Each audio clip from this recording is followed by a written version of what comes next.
నమస్తే. అత్తగారి కథలు భానుమతి రామకృష్ణ గారు రాసినటువంటి అత్తగారి కథలు ద్వితీయ భాగంలో అత్తగారు అష్టావధానం చూద్దాం. మా అత్తగారు బయట వాకిట్లోకి వెళ్ళారు. చాకలివాడికి పనులన్నీ పురమాయించి వస్తుండగా ఏదో టాక్సీ వచ్చి ఆగింది. 18 ఏండ్ల పిల్ల, ఆ పిల్ల తల్లి, 10 ఏళ్ల కుర్రాడు దిగారు. వాళ్ళని చూస్తూనే మా అత్తగారు ఎక్కడ లేని సంతోషంతో, నువ్వంటే అలిమేలు, నేనింకా ఎవరో అనుకున్నా, ఇట్లా చిక్కిపోయావేమిటే, నీ కూతుర్ని కూడా తీసుకొచ్చా, వీడు నీ చెల్లెలు కొడుకు గదూ అంటూ వచ్చిన వాళ్ళని కుశల ప్రశ్నలు అడిగారు. వాళ్ళను అంతకుముందు నేనెప్పుడూ చూడనందువల్ల నాకు పరిచయం చేశారు, దూరపు బంధువు అంటూ. శ్రీకాకుళం నుండి వచ్చారు. ఆ అమ్మాయికి సంబంధం ఏదో కుదిరిందట. పెళ్లి చూపులు మద్రాసులోనే ఏర్పాటు చేసుకున్నారు. పిల్లవాడు శ్రీకాకుళం వెళ్లేందుకు లీవు దొరకనందువల్ల పిల్లనే తీసుకొచ్చారు. మా ఇంట్లోనే పెళ్లి చూపులు జరిగే ఏర్పాటు చేసేశారు మా అత్తగారు. ఆ పిల్లను చూస్తుంటే నాకు చాలా విచిత్రంగా కనిపించింది. నోరు మూసుకున్నప్పుడు కూడా కోరల్లా బయటకొచ్చి వంకర్లు తిరిగి భయంకరంగా కనిపించే 2 పళ్లతో ఆ అమ్మాయి ఎలా మాట్లాడుతుందో, ఎలా నవ్వుతుందో నాకేం బోధపడలేదు. ఉండబట్టలేక మా అత్తగారికి చెప్పాను. పెళ్లి చూపులకు ముందే ఆ పిల్లని ఏ పళ్ళ డాక్టర్ దగ్గరకో తీసుకెళ్ళి ఆ 2 పళ్ళు ఫైల్ చేయించేస్తే బాగుంటుందని. అయ్యయ్యో, అపచారమే అపచారం, అట్ట అనకూడదు. ఆ పిల్ల ఎవరనుకున్నావు? సాక్షాత్తు ఆ నరసింహస్వామి వరప్రసాదం. వాళ్ళబ్బా పళ్ళు, వాళ్ళ తాత పళ్ళు ఇట్లానే ఉంటాయి. వాళ్ళ కులదైవం నరసింహస్వామి. వాళ్లకు ప్రత్యక్షం అయిన పోలికలు వాళ్లకు తరతరాలుగా వస్తున్నాయి. వాళ్ళ తాత సాక్షాత్తు ఆ నరసింహ అవతారంగా ఉండేవాడని అంతా అనుకుంటారు.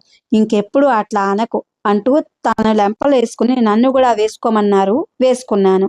మర్నాడు సాయంకాలం పెళ్లి చూపులకు వస్తారని ఇల్లు శుభ్రం చేయించడానికి కాస్త త్వరగా లేచారు మా అత్తగారు. లేస్తూనే మామూలు ప్రకారం వెళ్ళి కంస సంహారం ముందు నిలబడ్డారు. పెరటి వైపు నుంచి ఆరంభమైంది మంగళవాద్యం. మళ్ళీ ఆ కొత్తగా నేర్చుకునేవారే సరిగమల దగ్గర నుంచి రాగ ప్రస్తారం వరకు వారిష్టం వచ్చినట్లు ఏ పని తోచనివ్వకుండా చెడామడా అపశృతులు వాయించి మా అత్తగారి నరాలు కొరకడం మొదలుపెట్టాడు. దానికి తగ్గట్టుగానే ప్రొద్దుటే రావాల్సిన పనివాడు, చాకలివాడు ఇద్దరూ రాలేదు పనికి. వెధవ మేడం పెరటి వెనక చేరింది. రోజు వీడు ఇట్లాగే వాయిస్తుంటే పిచ్చెత్తి ఇల్లు విడిచి పారిపోవాల్సిందే అని మా అత్తగారు అంటుంటే గాడిదరిచింది. దాని వెనకాలే పరపర 4 గాడిదలు ఏడ్చాయి. మా అత్తగారి ముఖం అదోలా అయిపోయింది. వెధవ గాడిదలు, మంచి మాట అనుకున్నప్పుడు అరిచావు, అందుకే వీటిని గాడిదలు అన్నారు. అయినా 1కి 4 గాడిదలైనాయి. చాకలి గుంపు కూడా ఎక్కువైనట్టుంది. ఇంటి వెనకాల అని చికాకు పడుతూ చాకలి వాణ్ణి వెంటనే రమ్మనమని కబురు పెట్టారు. వాడింట్లో లేనన్నాడు.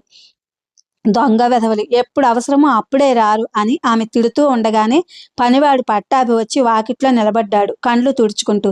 ఏంరా, నీకేం రోగం వచ్చింది? ఇంట్లో పని ఉన్నప్పుడు, బంధువులు వచ్చినప్పుడల్లా మీరు ఇలా చేయాల్సిందేనా అంటూ కేకలేశారు.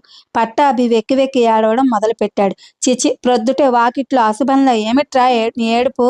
అమ్మా మరే అంటూ మళ్ళీ బావురమన్నాడు పట్టాభి. చిచి, ఒరే, నీ గదు చెప్పేది? ఆ ఏడ్చేదేదో ఏడవకుండా ఏడు చెప్పి. అమ్మ మా చిన్నాన్న పోయాడు. ఓరి దొంగ బడవా, ఉండు అంటూ గబగబా లోపలికెళ్ళి పద్దు పుస్తకం పట్టుకొచ్చారు. ఒరేయ్, నువ్వు ఒట్టి దొంగ వెదవని నాకు తెలుసురా, అందుకే ఈ పుస్తకంలో రాశాను గుర్తుగా.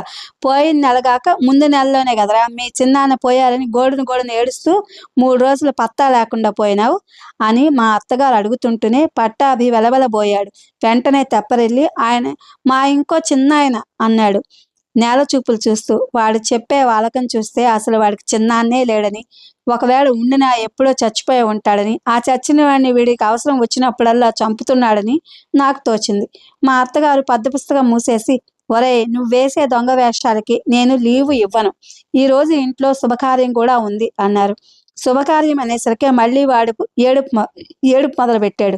చిచిచి, ఏమిట్రా ఇది అపశకునంలాగా? వెంటనే గోలగా అరిచాయి మా ఇంటి ముందు వెనక పూల చెట్లలో ఆనందంగా విరుస్తున్న 4 గాడిదలు. వాటిని చూసి మా అత్తగారి ఒళ్ళు భగ్గుమంది. ఇది ఫ్రెండ్స్, అత్తగారి కథలు రిటర్న్ బై భానుమతి రామకృష్ణ గారు. Thank you for watching.